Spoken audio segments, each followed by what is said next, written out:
రాజకీయ అనుభవం ఉన్న జీవన్ రెడ్డి అధికార పార్టీని పక్కన పెట్టి ప్రతిపక్ష బీఆర్ఎస్ లో చేరడం ఇప్పుడు రాజకీయ ప్రకంపనలు క్రియేట్ చేస్తోంది.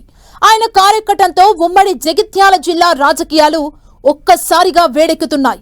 ప్రత్యర్థులే మిత్రువులయ్యారు, మిత్రువులు శత్రువులుగా విడిపోయారు.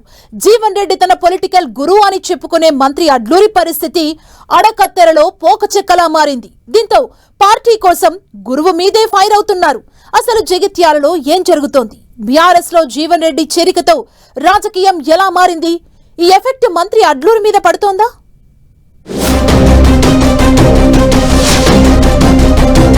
జేఈకి హ్యాండ్ ఇచ్చి కారులో చేరిన జీవన్ రెడ్డి పార్టీ మార్పుతో మారిన రాజకీయం. జగిత్యాల పాలిటిక్స్ లో మలుపుల మీద మలుపులు. గురువు జీవన్ రెడ్డిపై మంత్రి అడ్లూరి ఫైర్.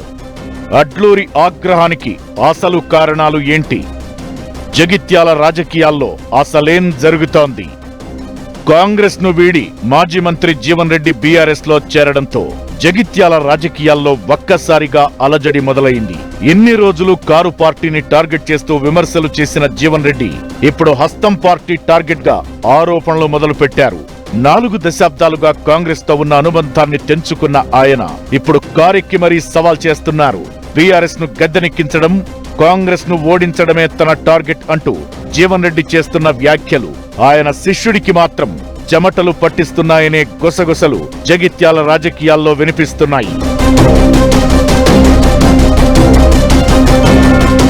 మంత్రి అడ్లూరి లక్ష్మణ్ జీవన్ రెడ్డికి రాజకీయ శిష్యుడు అనేది ఓపెన్ సీక్రెట్.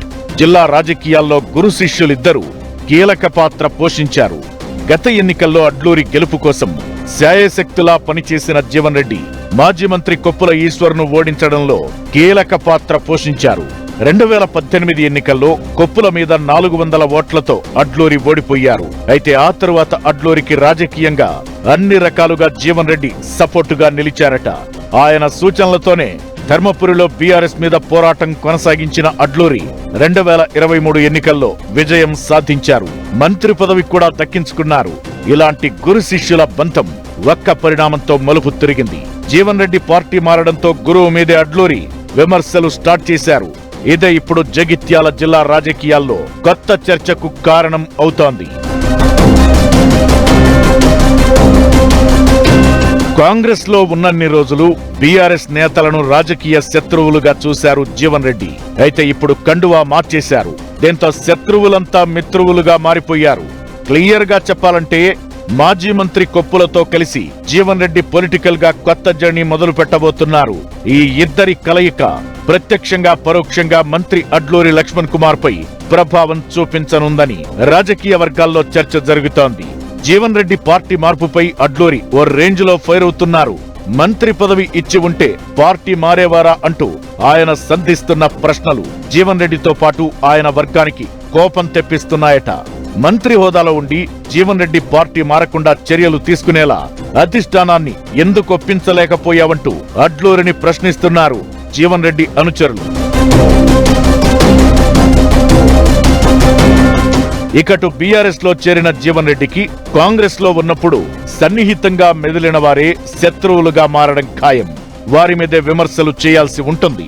వారి నుంచి విమర్శలు ఎదుర్కోవాల్సి వస్తుంది. ఇదంతా ఎలా ఉన్నా నాడు ఎవరి గెలుపు కోసమైతే పనిచేశారో భవిష్యత్లో వారి ఓటమి కోసమే జీవన్ రెడ్డి ప్రచారం సాగించడం ఖాయంగా కనిపిస్తోంది. దీంతో రాబోయే రోజుల్లో రాజకీయం మరింత రసవత్తరంగా మారడం ఖాయం. మరి గురువును టార్గెట్ చేస్తున్న శిష్యుడి భవితవ్యం ఎలా ఉంటుందనేది కాలమే సమాధానం చెప్పాలి.